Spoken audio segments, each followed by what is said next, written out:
Audio video सब कुछ clear है ना?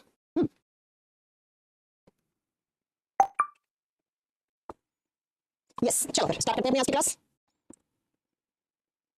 जय माता दी बेटा, जय माता दी। अनुराग कह रहे हैं, अनुराग आ चुके हैं, शुभम आ चुके हैं, अंशुल आ चुके हैं, ललिता आ चुके हैं, पंकज आ चुके हैं। तेरे बैच की वैलिडिटी इंक्रीज करवा दो। मेरे हाथ में नहीं है। अभिषेक मैम बहुत अच्छा पढ़ाते हैं, सभी क्लासेस बन जाते हैं। Thank you Abhishek.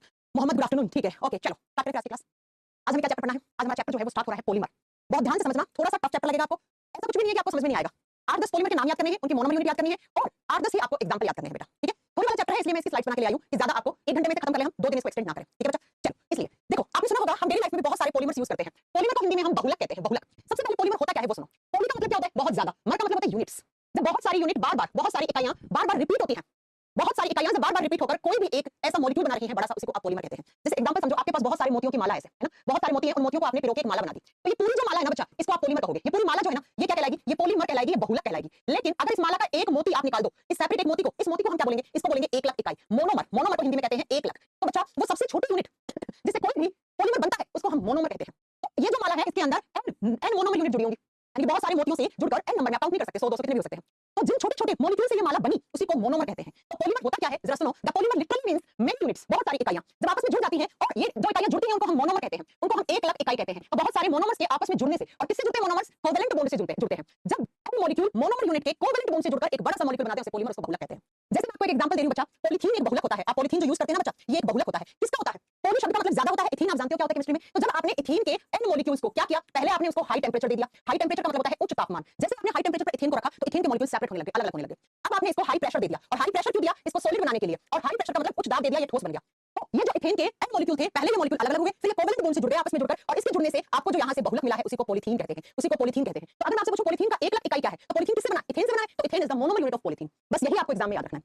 एग्जाम में आता है डेक्लाइट का मोनोमर क्या है, टेफ्लॉन का मोनोमर क्या है, नायलॉन 66 का मोनोमर क्या होता है ना? आप देखेंगे ऐसे क्वेश्चन, तो यही आपको इस क्लास के अंदर पढ़ने भी है। तो बहुलक क्या होता है? ऐसा कोई भी स्ट्रक्चर, ऐसा कोई संरचना जिसमें बहुत सारी मोनोमर्स यूनिट आपस में कोवेलेंट बॉन्ड से जुड़कर एक बड़ा मॉलिक्यूल बना दे, उसी को आप पॉलीमर कहते हो। जैसे मैंने आपको बहुत बार पढ़ाया प्रोटीन, प्रोटीन एक पॉलीमर होता है कि नहीं? प्रोटीन पॉलीमर, आप बता दो। जी हां बिल्कुल है। कैसे है? मैंने कहा प्रोटीन की सबसे छोटी इकाई अमीनो एसिड होती है, और मैंने ये बताया कि बहुत सारे अमीनो एसिड की इकाइयां जुड़ जाती हैं, तो हमें एक बड़ा सा मॉलिक्यूल प्रोटीन मिलता है। तो भाई अमीनो एसिड क्या हो गया? प्रोटीन की मोनोमर यूनिट होगी, 1 लाख इकाई होगी, सबसे छोटी इकाई होगी जिससे आपका प्रोटीन बना हुआ है। तो amino acid is the monomer unit of protein, है ना? तो पॉलीमर क्या होता है? ऐसा कोई भी स्ट्रक्चर जो बहुत सारी मोनोमर यूनिट के बार-बार रिपीट होने से बना हो, उसी को पॉलीमर कहते हैं। अब जिस प्रोसेस से हम इसे बनाते हैं पॉलीमर को, उसे कहा जाता है पॉलीमराइजेशन। वो प्रोसेस जो मैंने बताया ना आपको कि इथेन है, इथेन को आपने हाई टेंपरेचर पे रखा, फिर हाई प्रेशर पे रखा, हाई प्रेशर पे रखने से वो सॉलिड स्टेट में आ गया और इससे पॉलीथीन बन गया। तो ये जो प्रोसेस है बनाने की, इसी को पॉलीमराइजेशन कहते हैं, इसी को बहुलकीकरण कहते हैं, इसी को बहुलकीकरण कहते हैं। बात समझ में आ गई है ना? तो पॉलीमर होता क्या है और पॉलीमराइजेशन क्या होता है, आपको समझ में आ गया। वो प्रोसेस जिसके थ्रू पॉलीमर बनते हैं, उसी को पॉलीमराइजेशन कहते हैं। नेक्स्ट पॉइंट में ये कुछ थ्योरी है, बस आपको जो मैं बताऊंगी आपको उतना ही पार्ट याद रखना है। ठीक है, जैसे बिल्कुल अंजू आपने सही कहा, हाँ बिल्कुल सही कहा आपने। ठीक है, नेक्स्ट सुनो, पॉलीमर जो होते हैं वो 3 टाइप के होते हैं। ये है कुछ एग्जांपल्स आप याद कर लेना, थोड़ा सा समझ लेना, ज्यादा कोई यहां से क्वेश्चन नहीं बनेगा। सबसे पहले पॉलीमर जिनको हम नेचुरल पॉलीमर कहते हैं, जो हमें नेचर से मिले हैं, जो नेचर ने हमें दिया पॉलीमर, उसको नेचुरल पॉलीमर कहोगे आप। और जिसको हमने बनाया, हमने मतलब लोगों ने बनाया लैब के अंदर, आर्टिफिशियल तरीके से बनाया, सिंथेटिक पॉलीमर कहलाएंगे। दूसरे संश्लेषित बहुलक कहलाएंगे। और तीसरा आता है अर्ध संश्लेषित बहुलक, सेमी सिंथेटिक। सेमी सिंथेटिक का मतलब क्या होता है? उसका रॉ मटेरियल तो आपने नेचर से लिया, फिर आपने उसके अंदर कुछ चेंज कर दिया, और चेंज करके आपने बना दिया, वो सेमी सिंथेटिक हो गया। ना वो प्रॉपर नेचुरल है, ना वो प्रॉपर आर्टिफिशियल है, तो उसको सेमी सिंथेटिक कहते हैं। सबसे पहला नेचुरल बहुलक आपको कहां से मिलते हैं? या तो ये मिलेगा प्लांट से, या मिलेगा ये किसी एनिमल से। भाई प्लांट और एनिमल क्या है? नेचुरल है। तो ऐसा कोई भी पॉलीमर जो हमें नेचर से मिलता है, उसका सोर्स क्या है? आइदर प्लांट और एनिमल। कोई प्लांट होगा या कोई एनिमल होगा, राइट? जैसे मैं आपको बताती हूं कि अमीनो अम्ल के बहुलक, अब अमीनो अम्ल का बहुलक क्या कहलाएगा? प्रोटीन कहलाएगा। अमीनो अम्ल से बना हुआ बहुलक क्या कहलाता है? प्रोटीन कहलाता है। तो बहुत सारे प्रोटीन हमें प्लांट और एनिमल से ही मिलते हैं। जैसे हम दूध पीते हैं, तो दूध में प्रोटीन होता है, तो कहां से मिला वो प्रोटीन आपको? दूध गाय का, भैंस का दूध पीते होंगे, तो वो कहां से? नेचर से मिला। जैसे प्लांट के हम बहुत सारे प्रोडक्ट खाते हैं, दाल खाते हो, दालों में प्रोटीन होता है ना? ऐसे ही आपने और भी बहुत सारी चीजें खाते होंगे, सोयाबीन खाते हैं, मशरूम खाते हैं, प्रोटीन होता है। तो अमीनो एसिड से मिलकर बना हुआ प्रोटीन नाम का जो बहुलक होता है, वो हमें प्लांट से मिलता है। सेल्यूलोज, सेल्यूलोज कहां से मिलता है? प्लांट से मिलता है। अब आप लोगों को मैं बायोलॉजी में बहुत अच्छे से पढ़ा चुकी थी कि सेल्यूलोज किससे बनता है। हां जी, सेल्यूलोज एक पॉलीसैकेराइड कार्बोहाइड्रेट होती है, बहुत अच्छे से पढ़ा चुकी थी। सेल्यूलोज किससे बनता है, स्टार्च किससे बनता है, बार-बार नहीं पढ़ाऊंगी। तो स्टार्च हो गया, रबर हो गया, सेल्यूलोज हो गया, अमीनो अम्ल से बने हुए मतलब प्रोटीन हो गया। तो ये सारे नेचुरल पॉलीमर्स होते हैं बच्चा। ये हमें नेचर से मिले हैं, इनमें से कुछ प्लांट प्रोडक्ट है और कुछ एनिमल प्रोडक्ट है। खत्म बात। तो कभी ऐसा थका हुआ क्वेश्चन पूछ ले, रबर कैसा पॉलीमर है? आप बोलोगे नेचुरल। क्यों? रबर लैटेक्स से बनता है। रबर कहां से बनता है? लैटेक्स से। और कहां से? रबर के पौधे से बनता है। रबर के पौधे के तने को काटते हो तो लैटेक्स निकलता है, उससे रबर बनाते हैं। प्लांट से मिला तो प्लांट क्या नेचुरल है, ठीक है। दूसरा आता है सिंथेटिक पॉलीमर। सिंथेटिक पॉलीमर का मतलब जो लैब में बना के तैयार किए, जो मैन मेड है, जो इंसान ने बनाए हैं। अब कौन कौन से बनाए हैं इंसान ने? जैसे पॉलीथीन हम हमारे घरों में काम में लेते हैं, वो मैन मेड है। जैसे प्लास्टिक, आगे पढ़ाएंगे आपको सारे टाइप का प्लास्टिक जो भी आपने सुना होगा। जैसे नायलॉन, जैसे पॉलिस्टर, पॉलिस्टर के कपड़े बनाए जाते हैं, है ना? जैसे पीवीसी, पॉलीविनाइल क्लोराइड, ये सब क्या होते हैं बच्चा? आर्टिफिशियल होते हैं। ये सब होते हैं आर्टिफिशियल, ये हम लैब में बनाते हैं। अब ये हम लैब में बनाते हैं बच्चा, ठीक है। तीसरा सुनो, तीसरा है semi synthetic polymer. Semi synthetic polymer क्या होगा? ऐसे पॉलीमर जो हमने क्या किया, नेचुरल थे, उनके अंदर हमने कुछ चेंज करके हमने उनको अपने हिसाब से बना लिया, तो सेमी सिंथेटिक हो गया, है ना? सेमी सिंथेटिक हो गया। तो बच्चा इसे बोलते हैं अर्ध संश्लेषित बहुलक। जैसे अगर मैं आपको बताऊं रबर, रबर का सबसे अच्छा एग्जांपल यहाँ पे, जो नेचुरल रबर होता है वो बहुत सॉफ्ट होता है, बहुत मुलायम होता है। रबर मिला कहां? नेचर से मिला। अब नेचुरल रबर को हम हार्ड करने के लिए उसके अंदर सल्फर डाल देते हैं और उसे गर्म कर देते हैं, फिर वो रबर बहुत हार्ड हो जाता है। तो आपने नेचुरल चीज थी, उसके अंदर बाहर से आपने कुछ केमिकल प्रोसेस ऐड करके उसको चेंज कर लिया, राइट? तो हो गया सेमी सिंथेटिक। तो नेचुरल से एग्जांपल याद रखो, फिर सिंथेटिक एग्जांपल याद रखो, और फिर आपको सेमी सिंथेटिक एग्जांपल याद करने हैं, वो ये सेमी सिंथेटिक। जैसे रेयोन, याद पढ़ेंगे एक करके। जैसे cellulose based synthetic polymer, cellulose natural था, उसके अंदर कुछ ऐड करके हम सिंथेटिक पॉलीमर बना लेते हैं। जैसे आपका रबर, रबर कौन सा? वल्केनाइज्ड रबर, अभी आपको समझ में आएगा थोड़ी देर के बाद, ठीक है। Okay Shubham, thank you. और ये कौन है? ये अर्पित। ज्यादा बोलोगे ना मैं ब्लॉक करवा दूंगी कि क्लास रिकॉर्डेड है। दिमाग खराब है क्या? आज तक पढ़ाया क्या रिकॉर्डेड? क्या समझ में नहीं आ रहा अर्पित आपको? रिकॉर्डेड समझ में नहीं आ रहा है, बेवकूफ कहीं का। तुम लोगों ने बहुत छूट दी जाती है। कल क्लास में ना अंकुर सर के लिए बहुत बकवास कर रहा था एक बच्चा, हालांकि मैंने पढ़ा नहीं आपका बिल्कुल भी कमेंट पढ़ाई पे ध्यान दे लो तो क्या समझ में आ रही है समझ में नहीं आ रही क्या पढ़ा है मैंने पॉलीमर क्या पढ़ने में दिमाग होगा समझ में आएगा ना बेवकूफ है नहीं आता समझ क्लास जाओ जहां समझ में आ रहा है पढ़ो चलो चलो रबर क्या होता है ऐसे क्वेश्चन आएंगे बताऊंगी रबर से कैसे क्वेश्चन आएंगे रबर की हम बात करते हैं कहां से मिलता है रबर रबर मिलता है हमें हम रबर को बनाते हैं लेटेक्स से लेटेक्स से लेटेक्स क्या होता है दूधिया रंग का लिक्विड होता है जो रबर के पौधे से मिलता है और उसी से हम रबर बनाते हैं ठीक है और बच्चा जो क्वेश्चन आता है रबर से वो क्या आता है वो ये क्वेश्चन आएगा अब रबर क्या है पॉलीमर है पॉलीमर पढ़ रहे हैं रबर एग्जाम में किसमें पढ़ रहे हैं पॉलीमर पढ़ रहे हैं तो ये रबर है अब रबर क्या हुआ पॉलीमर हुआ पॉलीमर किससे बनता है मोनोमर यूनिट से बनता है पॉलीमर किससे बनता है पॉलीबहुलक है वो किससे बनता है मोनोमर से बनता है तो रबर तो पॉलीमर हो गया अब रबर को बनाने के लिए आपको रॉ मटेरियल क्या चाहिए आइसोप्रीन आइसोप्रीन आइसोप्रीन क्या हो गया रबर का एक मोनोमर यूनिट हो गया तो बच्चा जब आप आइसोप्रीन के एन मॉलिक्यूल्स को आप क्या पॉलीमराइजेशन प्रोसेस से बनाओगे तो वहां पर हमें क्या मिलेगा बच्चा आपको नेचुरल रबर मिलेगा एग्जाम में कैसे क्वेश्चन आएगा आपको एग्जाम क्लियर करना आपको पीएचडी नहीं करना है तो आपको याद रखना है कि जो रबर होता है उसका 1 लाख इकाई आइसोप्रीन होता है और सेम चीज यही लिखी हुई है कि जो प्राकृतिक रबर होता है जो हमें लैटेक्स या अमेजोनियन रबर अमेजन जो आपका फॉरेस्ट है उसमें बहुत सारे प्लांट पाए जाते हैं इसलिए इसका नाम पड़ जाता है इन सभी नामों से इसको जानते हैं और इसकी जो 1 लाख इकाई होती है उसको आइसोप्रीन कहते हैं तो आइसोप्रीन से ही आपका रबर बना हुआ होता है अब आइसोप्रीन क्या हो गया रबर की मोनोमर यूनिट होगी ये एग्जाम का क्वेश्चन है अब जो नेक्स्ट क्वेश्चन आएगा वो कुछ इस तरीके से आएगा वो सुनो जो नेचुरल रबर होता है ना बच्चा वो बहुत ज्यादा सॉफ्ट होता है बहुत ज्यादा मुलायम होता है जो हमें नेचर से रबर मिला है ना वो रबर कैसा नेचुरल रबर जो होगा ना वो बहुत सॉफ्ट होता है बहुत मुलायम होता है अगर आप उसको खींचोगे तो वो टूट जाएगा अगर वो खींचेंगे तो वो क्या हो जाएगा टूट फूट जाएगा है ना तो क्या होता है नेचुरल रबर को हम गर्म कर देते हैं हीट दे देते हैं हीट का सिंबल है और किसके साथ सल्फर के साथ और ये जो नेचुरल रबर है जिसको आपने हीट दिया और सल्फर के साथ आपने गर्म किया ना तो बच्चा थोड़ी देर के बाद आपको यहाँ पे जो रबर मिलेगा उस रबर में क्या होगा इस तरीके से जो सल्फर है ना ये क्रॉस लिंकेज बॉन्ड बना लेगा ऐसे ऐसे सल्फर बॉन्ड बना लेगा इस आइसोप्रीन मोनोमर्स के साथ अब जो आपको रबर मिलेगा ना ये रबर हार्ड होगा ये रबर कठोर होगा और ये इतना कठोर होगा कि आप इसे क्या बना सकते हो हमारी गाड़ियों के टायर बना सकते हो गाड़ियों के जो टायर होते हैं ना वो बना सकते हो लेकिन इस रबर को नाम क्या देते हैं हम इस रबर को नाम देंगे वल्केनाइज्ड रबर इसको क्या बोलेंगे हम वल्केनाइज्ड रबर बोलेंगे वल्केनीकृत रबर बोलेंगे वल्केनीकृत रबर बोलेंगे सेम चीज यहाँ पे लिखी हुई है वल्केनाइजेशन एक प्रोसेस है जिसके थ्रू हम नेचुरल रबर को हार्ड बनाते हैं कठोर बनाते हैं क्या करते हैं वल्केनाइजेशन प्रोसेस के अंदर वल्कनीकरण के अंदर क्या करते हैं नेचुरल रबर डालते हैं और उसको हीट देते हैं टेंपरेचर बढ़ाते हैं साथ में सल्फर ऐड कर देते हैं सल्फर क्या करता है जो नेचुरल रबर की आइसोप्रीन यूनिट्स होती है उनके बीच में क्रॉस लिंकेज बना लेता है जिसकी वजह से वो हार्ड हो जाता है अब जब ठंडा करने के बाद जो रबर मिलेगा वो हार्ड होता है वो इतना हार्ड होता है कि हमारे गाड़ियों के टायर बना लेते हैं एग्जाम का क्वेश्चन सुन लो नेचुरल रबर को हम हार्ड कौन सी प्रोसेस से बनाते हैं तो आंसर ये रहा किसके साथ गर्म करते हैं सल्फर के साथ और फिर जो रबर मिलता है उस रबर को क्या बोलते हैं वल्केनाइज्ड रबर कहां काम आता है टायर बनाने में और एक क्वेश्चन और जो मोस्ट इंपोर्टेंट है यहाँ पे पूछता है कि जो वल्केनाइज्ड रबर बना है जो वल्कनीकृत रबर बना है उसमें सल्फर का परसेंटेज कितना होता है तो इसमें सल्फर रहता है 3 से 5% ओनली 3 से 5% सल्फर होता है ये लो क्वेश्चंस अब इतना थ्योरी में बोर्ड में लिखवाते 1 घंटा लग जाता है लिखवाने में ठीक है राइट थ्योरी वाला चैप्टर को समझाने वाला है वो मैं समझा रही हूं साथ में समझ में आ गई मेरी बात ये सारे क्वेश्चंस है ये याद कर लेना आइए ये रबर की बात होगी अब हम बात करेंगे बच्चा प्लास्टिक की पॉलीमर्स की 9 पॉलीमर है जो आपको हर एक एग्जाम में देखने को मिलेंगे वो सारे याद करने आपको सबसे पहले बच्चा जब हम बात करते हैं प्लास्टिक की कोई भी प्लास्टिक हो वो एक टाइप का पॉलीमर होता है वो क्या होता है एक टाइप का पॉलीमर होता है बहुलक होता है अब ये सब छोड़ देना प्लास्टिक कहां बनाया था सबसे पहले एग्जाम में ये सब नहीं आता है अब जरा बात ये है कि जब भी हम प्लास्टिक की बात करते हैं किसी भी टाइप की तो 2 टाइप का प्लास्टिक आता है ये आपको याद रखना है एक होता है थर्मोप्लास्टिक और एक होता है बच्चा थर्मोसेटिंग प्लास्टिक एक होता है थर्मोप्लास्टिक एक होता है थर्मोसेटिंग दोनों में डिफरेंस क्या है वो सुनो थर्मोप्लास्टिक क्या होता है सेम नाम हिंदी में है आप लिख दो थर्मोप्लास्टिक 2 टाइप के प्लास्टिक होते हैं एक होता है थर्मोप्लास्टिक दूसरा होता है थर्मोसेटिंग प्लास्टिक अब थर्मोप्लास्टिक क्या होता है थर्मोसेटिंग क्या होता है वो सुनो ऐसा प्लास्टिक जिसको आप गर्म करो और गर्म करके आप उसको बार-बार अपने हिसाब में अलग-अलग शेप और साइज में आप मोल्ड कर सकते हो उस प्लास्टिक को थर्मोप्लास्टिक कहते हैं भाई जो रिसाइकिल हो सकता है ना एक बार गर्म किया फिर उसको ठंडा करके आपने कोई भी स्ट्रक्चर कोई शेप बना दी उसकी बोतल बना दी मान लो फिर वापस उसको गर्म करोगे तो इस बार आप उससे बोतल की जगह कटोरी बना लो तो ऐसा प्लास्टिक जिसको गर्म करने के बाद उसको वापस से उसका शेप और साइज आप अपने हिसाब से मोल्ड कर पाओ उसको थर्मोप्लास्टिक कहते हो यानी कि जो बार-बार यूज में ला सकते हैं रिसाइकिल हो सकता है जिसका और दूसरा होता है बच्चा थर्मोसेटिंग थर्मोसेटिंग का मतलब सेटिंग हो गई इसकी फिक्स अब इसे आप अपने हिसाब से बार-बार नहीं कर गर्म कर पाओगे गर्म करोगे जल जाएगा या टूट जाएगा तो थर्मोसेटिंग प्लास्टिक वो होता है जिसको एक ही बार अपने हिसाब से आप मोल्ड कर सकते हो एक बार जिसको जो शेप दे दिया वो वैसा ही रहेगा अब उसे गर्म करोगे तो या तो जल जाएगा या टूट जाएगा तो ऐसा प्लास्टिक क्या कहलाता है थर्मोसेटिंग प्लास्टिक कहलाता है ऐसा प्लास्टिक थर्मोसेटिंग जैसे बैकलाइट और मेलामाइन बैकलाइट के क्या बनते हैं ये इलेक्ट्रिक स्विच क्या ये इलेक्ट्रिक स्विच को मैं गर्म करूंगी तो वापस ये किसी और शेप में जा सकता है नहीं टूट जाएगा मैं जल जाएगा और मेलामाइन के हमारे घरों में बर्तन आते हैं ऐसा प्लास्टिक जिसको कितने तोड़ फोड़ दो टूटता नहीं है कितने फेंक दो ऊपर से आती है ना इसी को मेलामाइन बोलते हैं तो मेलामाइन बैकलाइट ऐसे प्लास्टिक से जिनको आप एक ही बार डाल दो उसके बाद वो वापस से अपना शेप नहीं लेंगे पुराना तो उसी को हम थर्मोसेटिंग बोलते हैं राइट अब जरा बात कर लेते हैं ये प्लास्टिक जो डेली लाइफ में हम काम में लेते हैं पॉलीमर्स के रूप में वो कौन-कौन से हैं बेटा वो कौन-कौन से हैं सबसे पहला पॉलीथीन पॉलीथीन अब पॉलीथीन तो जानते ही होंगे क्या होती है पॉलीथीन थोड़ी बताऊंगी अब एग्जाम में क्वेश्चन कैसे आएगा पॉलीथीन की 1 लाख इकाइयों के नाम बताओ पहला लिख लेना पॉलीथीन सेम नाम हिंदी में है सेम नाम इंग्लिश में लिखा हुआ पॉलीथीन अब पॉलीथीन एक पॉलीमर बहुलक है किससे बनेगा मोनोमर से तो पॉलीथीन की मोनोमर यूनिट क्या है ये लिखा हुआ ठीक है इथीन से इथीन को क्या कहेंगे हम इसकी 1 लाख इकाई बोलेंगे मोनोमर यूनिट बोलेंगे एग्जाम में कैसे क्वेश्चन आएगा पॉलीथीन की 1 लाख इकाई का नाम बताओ पॉलीथीन की मोनोमर यूनिट का नाम बताओ तो इथीन पॉलीथीन कहां काम आता है तो पाइप बनाने में बोतल बनाने में खिलौने बनाने में टेबल चेयर एक्सेट्रा एक्सेट्रा अब पॉलीथीन का मतलब वही पॉलीथीन नहीं है जिसमें आप सामान खरीद के लेके आते हैं थोड़ा हार्ड पॉलीथीन भी आता है तो याद रखिएगा बच्चा पहला पॉलीमर लिखवा दिया मैंने पॉलीथीन मोनोमर यूनिट इथीन अपनी क्लास में याद कर लो दूसरा होता है पीवीसी 2 नंबर पे लिखा है पॉलीविनाइल क्लोराइड पीवीसी इसकी मोनोमर यूनिट क्या है तो आप पॉली हटा दो बच्चा क्या विनाइल क्लोराइड तो विनाइल क्लोराइड इसकी मोनोमर यूनिट हो जाएगी क्या हो जाएगी मोनोमर यूनिट तो मैम आप ये कहना चाह रही हैं कि जब आप विनाइल क्लोराइड की एन यूनिट को बार-बार रिपीट करोगे तो हमें पॉलीविनाइल क्लोराइड पॉलीमर मिल जाएगा जी हां हमें पीवीसी मिल जाएगा पीवीसी कहां काम आता है पाइप्स बनाने में ब्लड बैग्स अभी अगर आपने खून दिया होगा ब्लड बैंक में तो खून जिस थैले के अंदर रखते हैं उसको ब्लड बैग कहते हैं और इस खिलौने वगैरह बनाने में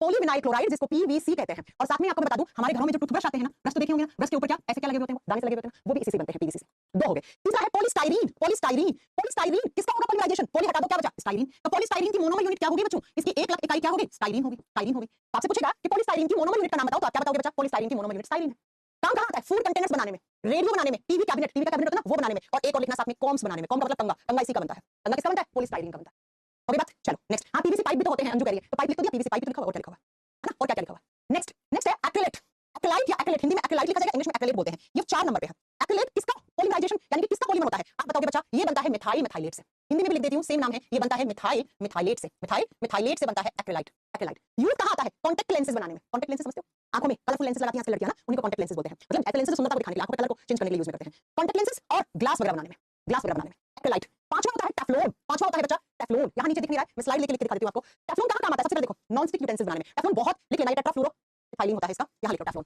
5 नंबर में लिख दे रही हूं बोर्ड पे, व्हाइट कलर से लिख लेना टेफ्लॉन। इसका यूज भी बहुत आता है क्योंकि ना टेफ्लॉन, इसका होता है टेट्राफ्लोरो इथेन। ये इसकी मोनोमर यूनिट है बच्चा, ये इसकी मोनोमर यूनिट है, एक लाख इकाई है। या तो मोनोमर यूनिट पूछेगा, देखो कैसे क्वेश्चन पूछेगा, टेफ्लॉन की मोनोमर यूनिट बताओ, या पूछेगा टेट्राफ्लोरोइथेन से कौन सा पॉलीमर बनता है टेफ्लॉन, कहां काम आता है, एग्जांपल क्या बनाने में काम आता है, यूज एग्जांपल से अच्छा लिखो, यूज क्या काम करेगा ये हमारे घरों में जो नॉन स्टिक फ्राई पैन्स आते हैं, नॉन स्टिक यूटेंसिल्स बनाने में। अब नॉन स्टिक यूटेंसिल्स होते क्या है बच्चा, तो वो बर्तन जिसपे खाना चिपकता नहीं है। देखो ना एल्यूमिनियम की कढ़ाई आ रही है ना, टेफ्लॉन की कढ़ाई आ रही है। नॉन स्टिक बर्तन बनाने में ऐसे बर्तन जिनमें खाना चिपकता नहीं है, जिनमें खाना चिपकता नहीं है, तो ये टेफ्लॉन से बहुत बार क्वेश्चन एग्जाम में आता है। तो ये 5 पॉलीमर काइंड ऑफ ये प्लास्टिक ही होते हैं बच्चा, होते क्या है, ये प्लास्टिक ही होते हैं। तो इसके यूज भी यहाँ पे लिखा हुआ है नॉन स्टिक यूटेंसिल्स बनाने में। एग्जाम में सबसे ज्यादा रिपीटेड क्वेश्चन है ये नॉन स्टिक वाला कि ऐसे बर्तन जिनमें खाना चिपकता नहीं है वो किस बहुलक के बने होते हैं, वो टेफ्लॉन के बने होते हैं। 5 थे, एक बार फिर से रिपीट कर दूं कैसे क्वेश्चन आएगा।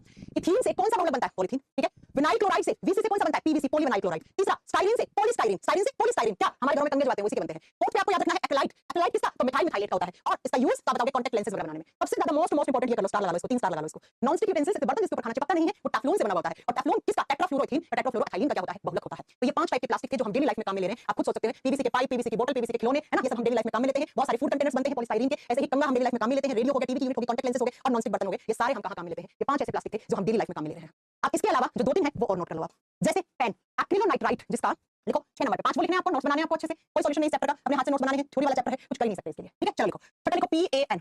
इसकी कभी-कभी तो फुल फॉर्म पूछ लेता है कि PAN की फुल फॉर्म क्या होती है, तो PAN की फुल फॉर्म होती है पॉली एक्रिलोनाइट्रेट। देखिए पॉली एक्रिलोनाइट्राइट, ये क्या है, ये पॉलीमर है। अब ये किससे बना होगा, तो पॉली शब्द हटा दो, क्या बचा यहाँ पे, एक्रिलोनाइट्राइट। तो एक्रिलोनाइट्राइट की N यूनिट जब जुड़ती है तो हमें एक बहुलक पेन मिलता है। एक्रिलोनाइट्राइट क्या हो जाएगा, इसका इसका मोनोमर हो जाएगा। ये इसका क्या है, मोनोमर है, एक लाख इकाई है इसकी। कहां काम आता है, कहां काम आता है, वुलन फाइबर्स बनाने में, कपड़े वुलन, सर्दियों में आप ऐसे कपड़े जो ठंडे रखते हैं, जैकेट वगैरह बनाने में यूज लिख दो इसका, वुलन फाइबर। सर्दियों के कपड़े बनाने में या सर्दियों के कपड़ों में जो फाइबर्स होते हैं, जो रेशे होते हैं, उनको बनाने में पेन यूज होता है। अब पेन का मतलब वो पेन नहीं है, ठीक है, पॉलीएक्रिलोनाइट्राइट। आगे बस समझ में, तो ये पेन हो गया। नेक्स्ट लिख लो इसके बाद आप अगला टेरिलीन, 7 नंबर पे लिखो बच्चा, पॉलिस्टर या टेरिलीन। 7 नंबर पे लिखो पॉलिस्टर। पॉलिस्टर के तो कपड़े आते हैं, आपने सुने होंगे ना, पॉलिस्टर, या इसी का दूसरा नाम होता है टेरिलीन। टेरिलीन हिंदी में सेम नाम है बच्चा, पॉलिस्टर या टेरिलीन। टेरिलीन किसका बना होता है, फिनॉल प्लस फॉर्मेल्डिहाइड। ये किसका बना होता है, ये बना होता है फिनॉल प्लस फॉर्मेल्डिहाइड, फॉर्मेल्डिहाइड। अब फिनॉल और फॉर्मेल्डिहाइड क्या है इसकी, ये इसकी मोनोमर यूनिट है, ये इसकी मोनोमर यूनिट है, ये 1 लाख इकाई है। Use most important question, 3 star कर लेना। टेरिलीन या पॉलिस्टर का क्या पूछता है आपसे, यूज पूछता है। इसका यूज कहां काम में आते हैं, इलेक्ट्रिक स्विच बनाने में, इलेक्ट्रिक स्विच नहीं, सॉरी आपका क्या कहते हैं, क्लॉथ बनाने में, बैकलाइट होता है, क्लॉथ्स बनाने में, क्लॉथ्स या क्लॉथ फाइबर बनाने में, क्लॉथ्स या क्लॉथ फाइबर बनाने में, फाइबर बनाने में, ठीक है बेटा। तो कपड़े या कपड़ों के जो रेशे होते हैं वो बनते हैं पॉलिस्टर या टेरिलीन से, ये आपको याद रखना है। अब यहाँ से सिर्फ फॉर्मेल्डिहाइड कर दोगे ना, अकेला अकेला फॉर्मेल्डिहाइड मोनोमर यूनिट से तो बैकलाइट बन जाता है। तो आप सारे 5 आपने ये लिखे होंगे, छठा आपने पेन लिखा होगा, और 7वां आपने पॉलिस्टर लिखा होगा। पॉलिस्टर के कपड़े आते हैं, पॉलिस्टर के कपड़े आपने देखे होंगे, पतली पतली जैकेट्स जो बनती हैं वो पॉलिस्टर की होती है। अब आपने लिखो मेलामाइन। मेलामाइन प्लास्टिक आता है, ऐसा प्लास्टिक जो टूटता ही नहीं है, मेलामाइन प्लास्टिक, जिसको कितना ही आप हाइट से फेंक दो टूटता नहीं है ना, मुड़ मुड़ जाता है। तो मेलामाइन किससे बनता है, फॉर्मेल्डिहाइड। अकेला फॉर्मेल्डिहाइड रख दोगे यहाँ पे तो उससे क्या बन जाता है, मेलामाइन बन जाता है, फॉर्मेल्डिहाइड। अब फॉर्मेल्डिहाइड इसका क्या हो जाएगा, मोनोमर यूनिट हो जाएगा, मोनोमर यूनिट हो जाएगा, 1 लाख इकाई हो जाएगा। और मेलामाइन से क्या बनते हैं, तो बच्चा यूटेंसिल्स बनते हैं। यूटेंसिल्स का मतलब ऐसे बर्तन जो टूटते नहीं है, मेलामाइन प्लास्टिक बर्तन भी बनते हैं, घरों में बाल्टियां होती हैं, बाल्टियां बनती हैं, झाड़ू बनते हैं आजकल, तो लिख लो यूटेंसिल्स। और आप साथ में लिख लो बकेट्स बनती हैं, बकेट्स आती हैं, चेयर बन रही है आजकल तो मेलामाइन की, आजकल मेलामाइन बहुत ज्यादा यूज हो रहा है। और साथ में झाड़ू वाड़ू, सिंक वाली झाड़ू आती है प्लास्टिक, क्या बोलते हैं प्लास्टिक नहीं, वो क्या होता है बच्चा, वो मेलामाइन होता है, वो क्या होता है, मेलामाइन होता है। ओके, इतनी बात समझ में आ गई। तो ये सारे आपको कुछ बहुलक याद करने थे। ऐसे ही बच्चा एक होता है बैकलाइट, एक और लिख दो 9 नंबर पे बैकलाइट, 9 नंबर पे लिखो बैकलाइट। बैकलाइट, बैकलाइट का यूज सबसे ज्यादा पूछा जाता है। और बैकलाइट का यूज कहां होता है, इलेक्ट्रिक स्विच बनाने में। बैकलाइट काम आता है इलेक्ट्रिक स्विच बनाने में, विद्युत के जो स्विच होते हैं ना अपने घरों में, जो बिजली वाले स्विच होते हैं, जिसको ऑन ऑफ करके आप क्या कर लेते हो, लाइट पंखा ऑन कर लेते हो, वो। और दूसरा लिखना यूटेंसिल्स, क्या, जो पकड़ने वाला हिस्सा होता है, जो गर्म नहीं होता है कभी भी, कढ़ाई वढ़ाई का हिस्सा जो पकड़ने वाला होता है ना, जहां से हैंडल बनते हैं, handle of utensils, handle of utensils, यानी कि ऐसे बर्तन जिसका हैंडल कभी गर्म नहीं होता, वो ठंडा रहता है, बर्तन आपका गर्म रहता है, तो वो बैकलाइट के बने हुए होते हैं, वो बैकलाइट के बने हुए होते हैं। हाँ, चेयर वेयर बनती है आजकल तो मेलामाइन की, मैंने कहा बहुत सारी मेलामाइन का आजकल तो हर जगह मेलामाइन यूज होता है, बोतल से बनती है मेलामाइन की, राइट। तो ये 8 आपको एक तरीके के प्लास्टिक है, ये प्लास्टिक तो एक तरीके के, और क्या है, देखो ना इलेक्ट्रिक स्विच है वो प्लास्टिक है, कुकर वुकर हैंडल जो जहां से आप पकड़ते हो वो भी तो एक तरीके से प्लास्टिक से बना हुआ है ना। ऐसे ही ये देखो क्लॉथ फाइबर, पतला सा पॉलिस्टर के कपड़े नहीं आते पतले से, जैसे बारिश के मौसम में भी हम पहले हल्की फुल्की ठंड हुई तो पॉलिस्टर के फाइबर से रेशे बनाने, फाइबर से क्या बनते हैं, कपड़े बनते हैं। ऐसे मेलामाइन भी तो क्या प्लास्टिक है, जैसे प्लास्टिक का मग्गा हमारे घर में, बाल्टी हमारे घर में, और रसोई में बर्तन सारे प्लास्टिक के, सब प्लास्टिक के तो काम में लेते हैं। ऐसे वुलन का जो फाइबर होता है, सर्दियों में जो कपड़े पहनते हो, जो जैकेट खरीद के लेके आते हो, जो सर्दी से बचाती है, ठंड से बचाती है, वो पेन के बने होते हैं। ये याद रखिएगा, एग्जाम में बहुत बार आता है। तो ये 3 मैंने लिखवाए हैं, 5 ये रहे बच्चा, ये हर एग्जाम में आते हैं। अब इनमें हम कौन-कौन से याद करें, तो मैं आपको जो स्टार कर दे रही हूं सिर्फ वो याद कर लेना, हालांकि क्लास में याद कर लो आप। कंगा बनाने में कौन सा प्लास्टिक यूज होता है, ठीक है। नेक्स्ट कॉन्टैक्ट लेंसेज बनाने में कौन सा प्लास्टिक यूज होता है, दोनों ये पॉलिथीन वाला कोई नहीं पूछता, ये बहुत आसान हो गया। नेक्स्ट नॉन स्टिक यूटेंसिल्स कौन से पॉलीमर से बनता है, टेफ्लॉन से बनता है। 3 क्वेश्चन हो गए, जो मैं बोलूंगी सिर्फ वो याद कर लेना। और जो पेन है उसकी फुल फॉर्म और उसकी मोनोमर यूनिट, 5वां क्वेश्चन, 5 क्वेश्चन। छठा, जो इलेक्ट्रिक स्विच होते हैं या जो हमारे घरों में कुकर के कढ़ाई के जो हैंडल होते हैं वो किसके, बैकलाइट के बने होते हैं। और मेलामाइन, मेलामाइन जो प्लास्टिक है उसका भी थोड़ा एक मोनोमर यूनिट फॉर्मेल्डिहाइड होती है, ये याद कर लो। बस ये 7-8 आपके ऐसे प्लास्टिक थे जो पॉलीमर से बनते हैं और यही आपसे एग्जाम में पूछे जाते हैं बच्चा। तो पॉलीमर होता क्या है, कितने टाइप का होता है, हम डेली लाइफ में कौन-कौन से पॉलीमर काम में लेते हैं, तो ये इतने पॉलीमर हमने काम में लिया। रेशे फाइबर कैसे बनते हैं? हम फाइबर की फॉर्म में, देखो पॉलीमर हम या तो प्लास्टिक की फॉर्म में यूज में लेते हैं या हम लेंगे फाइबर्स की फॉर्म में। दो ही तरीके से पॉलीमर मेरी लाइफ में काम में ले रहे हैं। तो प्लास्टिक के तौर पे आपको 8 याद करवाए, 8 के 8 आपको याद होने चाहिए। अब हम देखेंगे कि फाइबर्स की फॉर्म में हम कौन-कौन से पॉलीमर यूज करते हैं। तो सबसे पहले आपको पता होना चाहिए फाइबर होता क्या है। रेशे क्या होते हैं बच्चा? रेशे ऐसे, ये क्या है? ये फिलामेंट, ये तंतु, ये क्या है? रेशे, ये रेशे। और रेशों को रोल करके हम क्या बनाते हैं? कपड़े बनाते हैं। रेशों से क्या बनते हैं? कपड़े बनते हैं। अब कपड़े बहुत सारे टाइप के होते हैं, है ना? सर्दी में पहनने वाले, गर्मी में पहनने वाले, सिल्क अलग होता है, वो सब लगेगा अपन पढ़ लेंगे क्या होते हैं। तो रेशे होते क्या हैं? ऐसे लंबी-लंबी आपकी चेन जैसी स्ट्रक्चर, और इन्हीं चेन जैसी स्ट्रक्चर को हम फाइबर्स या रेशे कहते हैं। रेशे बनते कैसे हैं? तो आपने इस तरीके से कोई फाइबर लिया, बहुत सारे फाइबर लिए ऐसे, इन फाइबर्स को ट्विस्ट करवाओ, मोड़ते रहो, मोड़ते रहो, मोड़ते रहो, यूट्यूब पे वीडियो देख लेना। मोड़ोगे तो मोड़ने के बाद वो रेशे के जो रेशे आस-पास ऐसे आ जाएंगे गांठ की फॉर्म में, उनको यौन कहते हैं, उनको यौन कहते हैं। फिर और उसको ट्विस्ट करवाते जाओ, और ज्यादा एक जैसे इंसान खींचता है, एक जैसे इंसान खींचता है, ट्विस्ट करवाता है, लास्ट में हमें फैब्रिक मिल जाता है। और फैब्रिक तो क्या होता है? कपड़ा। दुकान पे जाके क्या बोलते हैं? भाई ये फैब्रिक दिखा दो, सूती दिखा दो, मसलिन दिखा दो, है ना, जॉर्जेट दिखा दो, या सिल्क दिखा दो, ये क्या सब फैब्रिक है। तो फैब्रिक जो भी जिस भी फैब्रिक के आपने कपड़े पहन रखे हैं, वो सारे फैब्रिक किससे बन रहे हैं? रेशों से बन रहे हैं, फाइबर से बन रहे हैं, फाइबर से। और कैसे बनते हैं? तो ये वाला फोटो देखो, आपको समझ में आएगा कैसे बनते हैं बच्चा फाइबर्स। कोई भी फैब्रिक पहन रहे हो आप कपड़े, वो सारे फाइबर से बनते हैं, रेशों से बनते हैं। कैसे? तो रेशों के लिए आपने फाइबर्स लिए थे बहुत सारे, इन फाइबर्स को ऐसे ट्विस्ट करवाया, इसको यौन बोलेंगे आप। इसको क्या बोलेंगे हम? यौन बोलेंगे। ये यौन कहलाते हैं। ऐसे देखो, ऐसे गांठ की फॉर्म में आ गया ये, और बाद में इसको और ट्विस्ट करोगे तो आपको लास्ट में ऐसा फैब्रिक मिलेगा, और इसी फैब्रिक से आपके कपड़े बनते हैं, जो भी आप जिस टाइप का फैब्रिक है। अब कुछ आपको जो यहाँ पे याद करने हैं, वो ये याद करने हैं, जो याद करने हैं वो याद करने हैं कि 3 टाइप के फाइबर्स होते हैं। पहला फाइबर जो नेचुरल है, जो नेचर से मिला है हमें, जो हमें नेचर से मिला है, हो सकता है वो किसी प्लांट से मिला, हो सकता है वो किसी एनिमल से मिले। नेचर का मतलब क्या? जो प्लांट या नेचर, प्लांट ने दिया, किसी एनिमल ने दिया। जैसे ऊन, ऊन से बनने वाला, ऊन क्या? ऊन से भी कपड़े बनते हैं, तो ऊन किससे मिलता है? ऊन आपके भेड़ से मिलता है। ऐसे रेशम, रेशम कहाँ से? रेशम से सिल्क बनता है। रेशम का कीट होता है। रेशम का क्या होता है? कीट होता है। आपने बायोलॉजी में पढ़ा होगा, सेरीकल्चर। सेरीकल्चर एक टर्म होता है, रेशम कीट पालन। याद रखिए, रेशम का जो कीट होता है, जिससे हमें रेशम मिल रहा है, रेशम एक टाइप का थ्रेड है, उसी से आगे चलकर सिल्क मिलता है, और इतना जो प्योर सिल्क होता है बहुत महंगा आता है। तो बताओ जरा, रेशम के कीड़े से मिला, ऊन हमें कहाँ से मिली? भेड़ से मिली। तो भेड़ और कीड़ा क्या है? एनिमल है। ऐसे ही प्लांट से हमें बहुत सारे फाइबर्स मिलते हैं, जैसे कॉटन, कॉटन का प्लांट देखा होगा आपने, जैसे जूट, जूट आसाम आसाम जाओ, जूट के बहुत सारे टोकरी मिलती है, चटाई मिलती है ना, मैट मिलता है, बहुत सारी चीजें बनती हैं। तो सबसे पहले नेचुरल फाइबर्स जो हमें नेचर से मिले हैं, जैसे प्लांट और एनिमल से हमें मिले प्रोडक्ट। दूसरा आते हैं सिंथेटिक फाइबर्स। सिंथेटिक फाइबर जैसे नायलॉन, हमने खुद ने बनाया है, और ये फर्स्ट मैन मेड फाइबर है। ये पहला नायलॉन बनाया गया था पहला। जैसे नायलॉन हो गया, जैसे पॉलिस्टर हो गया, अभी तो पढ़ा है आपको, पॉलिस्टर के कपड़े बनते हैं। जैसे कार्बन फाइबर, आजकल कार्बन फाइबर बहुत ज्यादा चल रहे हैं, और जैसे ऑर्लोन, एक्स्ट्रा एक्स्ट्रा, ये सब लैब में बनाए गए सिंथेटिक है। अब तीसरा है सेमी सिंथेटिक। सेमी सिंथेटिक का मतलब क्या था? रॉ मटेरियल आपने नेचुरल यूज किया, उसमें कोई केमिकल प्रोसेस ऐड कर दी, तो वो सेमी सिंथेटिक कहलाया। जैसे सेमी सिंथेटिक में हम रेयन को रखते हैं, रेयन के कपड़े बनते हैं। जैसे हम बम्बू फाइबर, बम्बू प्लांट के फाइबर्स होते हैं, उनसे कपड़ा बनाते हैं। जैसे आप बताओगे डाइसेट फाइबर, बहुत महंगे आते हैं डाइसेट फाइबर, राइट? जैसे ट्राइएसिटेट फाइबर, ये सारे फाइबर्स हैं क्या? ये सारे फैब्रिक बनाने में काम आते हैं, कपड़ा बनाने में काम आते हैं। अब कपड़े बहुत सारे टाइप के होते हैं, तो 3 तरीके से हमने फाइबर्स को बांट दिया, कुछ नेचुरल, कुछ आर्टिफिशियल, कुछ सेमी सिंथेटिक। अब हमें जो यहाँ पे फाइबर याद रखने हैं, वो कौन-कौन से याद रखने हैं? ये वाले। सबसे पहला नायलॉन। नायलॉन, नायलॉन एक फाइबर होता है। कैसे? नायलॉन दो टाइप के रेशे होते हैं, नायलॉन 6 होता है, एक नायलॉन 6 होता है, कार्बन की संख्या के आधार पर रखते हैं। अरे कैसे बनाएगा? पॉलीमर। मैंने कहा पॉलीमर हम डेली लाइफ में 2 तरीके से काम में लेते हैं, या तो प्लास्टिक के रूप में या फाइबर्स के रूप में। तो प्लास्टिक के रूप में 8 लिखवाए थे, 8 हो गया, 8 याद होनी चाहिए। अब जो हम कपड़े बनाने में फैब्रिक के तौर पे यूज करते हैं, उसमें पहला नायलॉन, नायलॉन 6 या नायलॉन 6 कैसे बनता है? इसकी मोनोमर यूनिट क्या है? तो हेक्सामेथिलीन डाइएमिन और एडिपिक एसिड। एडिपिक एसिड और हेक्सामेथिलीन डाइएमिन, ये दो, इन दोनों कंपाउंड की मोनोमर यूनिट को बार-बार आप रिपीट करवा के नायलॉन 6 या नायलॉन 6 के नाम का आप क्या बना लेते हो? एक फाइबर बना लेते हो। अब ये फाइबर कहां काम ले रहे हो? कपड़ा बनाने में, टूथब्रश बनाने में, टूथब्रश बनाने में, ठीक है? साथ में आप बताओगे बच्चा मछली पकड़ने का जाल, मछली पकड़ते हैं जैसे जाल, वो पैराशूट बनाने में, ये एग्जाम में आता है, पैराशूट बनाने में कौन सा पॉलीमर, कौन सा फाइबर, कौन सा फैब्रिक, उसकी मोनोमर यूनिट क्या है? तो पैराशूट बनाने में, मछली पकड़ने वाला जाल बनाने में, रस्सी बनाने में, कपड़े धोने धो के सुखाते हुए रस्सी के ऊपर, वो रस्सी बनती है इसकी, ठीक है? और बहुत सारे टाइप की रस्सियां आती हैं, तो बहुत सारी आपकी रोप्स होगी, पैराशूट हो गया, बहुत सारे आपकी मछली पकड़ने के जाल वाल, पैराशूट वगैरह, ये जिस फाइबर के बने होते हैं, उसी फाइबर को आप नायलॉन कहते हो। और नायलॉन पहला बनाया गया लैब में, सिंथेटिक पॉलीमर है, जो फाइबर से बनाया गया। दूसरा पॉलिस्टर, जो अभी मैंने थोड़ी देर पहले पढ़ाया था, पॉलिस्टर है ना? पॉलिस्टर कैसे बनेगा? एथिलीन ग्लाइकोल और टेरिपेटिक अम्ल को आप रखोगे, इनकी मोनोमर यूनिट से, तो हमें क्या मिलता है बच्चा? पॉलिस्टर मिलता है। और पॉलिस्टर कहां? जैसे आजकल सोफे बनते हैं पॉलिस्टर के, कपड़े तो बनते ही बनते हैं, गद्दे वद्दे बनते हैं पॉलिस्टर के, जिस पे आप सोते हो, आप वाले गद्दे वद्दे, ठीक है? तीसरा आता है कार्बन फाइबर्स, ऐसे फाइबर्स जिसमें कार्बन के ही ओनली मॉलिक्यूल्स हैं, ठीक है? जैसे आप एरोप्लेन वगैरह के, वायुयान वगैरह के उपकरण बनाने में, गाड़ियों के बहुत सारे पार्ट्स बनते हैं, साइकिल बनाने में, और बाकी स्पोर्ट्स की कोई भी सामान आता है, उस सबको बनाने में कार्बन के रेशे। एक होता है बच्चा rayon, rayon semi synthetic fibre होता है। ये कैसे? तो आप बताओगे सेल्यूलोज से बनता है। सेल्यूलोज नेचर में भी आपको नेचुरल है, अब इसमें आपने कुछ चेंज कर दिया, और चेंज करके आपने इसे बनाया, तो वो रेयन, तो सेमी सिंथेटिक हो गया। गर्मियों में पहने जाने वाले कपड़े, ऐसे कपड़े जिसमें ठंडक का एहसास करवाते हैं, वो रेयन के बने होते हैं। छोटे बच्चों को बनाते, जैसे अगर आपने सुना हो तो, कि हमारे बच्चों को हमने रेयन के कपड़े बना रखे हैं। तो ये आपको यहाँ पर 4 टाइप के फाइबर याद रखने हैं। 4 कौन-कौन से? Nylon, polyester, carbon fibre, rayon. ये हम लेते हैं फाइबर्स के रूप में, कपड़े बनाने के रूप में। और बच्चा, इससे पहले जो मैंने 8 पॉलीमर लिखवाए थे, ये 8 आपको याद करने हैं, हम डेली लाइफ में प्लास्टिक के तौर में काम लेते हैं। ये 8 हम किसके रूप में? हम फाइबर खाए भी जाते हैं क्या? बेटा वो फाइबर्स क्या होते हैं? वो फ्रूट्स वाले फाइबर्स होते हैं, समझ रहा? जैसे आपने कोई फ्रूट खाया, एप्पल के अंदर फाइबर्स होते हैं, वो नेचुरल फाइबर लो, तो वो फाइबर अलग चीज होती है बच्चा, ये फाइबर अलग चीज होते हैं, ये कपड़ा बनाने वाले फाइबर है, वो हमारे फ्रूट्स में, सब्जियों में फाइबर्स होते हैं, ठीक है? ओके, तो ये आपके पॉलीमर थे। कुछ क्वेश्चंस किसी एग्जाम में आ जाते हैं बेटा, जरूरी नहीं है हर एग्जाम में आते हैं, लेकिन आ जाते हैं, कुछ याद कर लेना। मेन 4-5 है, मैंने बता दिए, ये 5 पक्का याद कर लेना, कुछ याद करो ना करो, ये 5 याद कर लेना, यही रिपीट होते हैं सबसे ज्यादा। एक तो पूछता है इलेक्ट्रिक स्विच किसके बने हुए होते हैं, कौन से पॉलीमर के बने हुए होते हैं, ठीक है? दूसरा पूछता है नॉन स्टिक बर्तन, नॉन स्टिक यूटेंसिल्स किसके बने हुए होते हैं, ठीक है? इसमें खाना वाना चिपकता नहीं है। तीसरा पूछता है कि जो कुकर होता है, कुकर हो गया, या फिर जो भी हमारे यूटेंसिल्स होते हैं, कढ़ाई वढ़ाई, उसका वो हिस्सा जो हम हैंडल होता है, जो गर्म नहीं होता है, वो किससे बनता है, ये पूछ लेता है। एक नायलॉन वाला पूछ लेता है, और एक रबड़ का मोनोमर यूनिट बहुत बार आता है, ताकि रबड़ को गर्म करके हार्ड बनाते हैं, तो कैसे बना देते हैं, ये ऐसे। ये 5 क्वेश्चन बहुत ज्यादा एग्जाम में आते हैं, है ना? मैं नोट्स कैसे बनाए, यानी पूरा क्या कहते हैं, सिलेबस खत्म होने को आ गया, लेकिन आपको नोट्स बनाना नहीं आया अभी तक ना, सही बात है। मैं ये डलवा दूंगी पीपीटी पूरी, ये पीडीएफ डलवा दूंगी, इसे बना लेना नोट्स, ठीक है? ये पीडीएफ भी मैं अपलोड करवा दूंगी, इससे भी आप बना लेना नोट्स। पढ़ा देंगे, रोहित भाग नहीं रहे हैं, ठीक है? राहुल के में आपको क्लास परचेज करने के बाद एक्सीडेंट हो गया था, ठीक हो बेटा? हाँ मोहम्मद, आज करवा देंगे। फिशिंग जाल कितना बनाते हैं, मैं तो पढ़ा चुकी हूं मैं। रोहित बेरिलाइट की फॉर्मेल्डिहाइड, क्या बोल रहे हैं रोहित शर्मा बैकलाइट की फॉर्मेलिहाइड मैं समझी नहीं तो बेटा एक बार वापस से पढ़ के बना लेना नोट्स हो सकता है जल्दी नहीं बन पाते कोई वाला चैप्टर से समझाने वाला कुछ नहीं स्ट्रक्चर नहीं आती है वो नीट वाले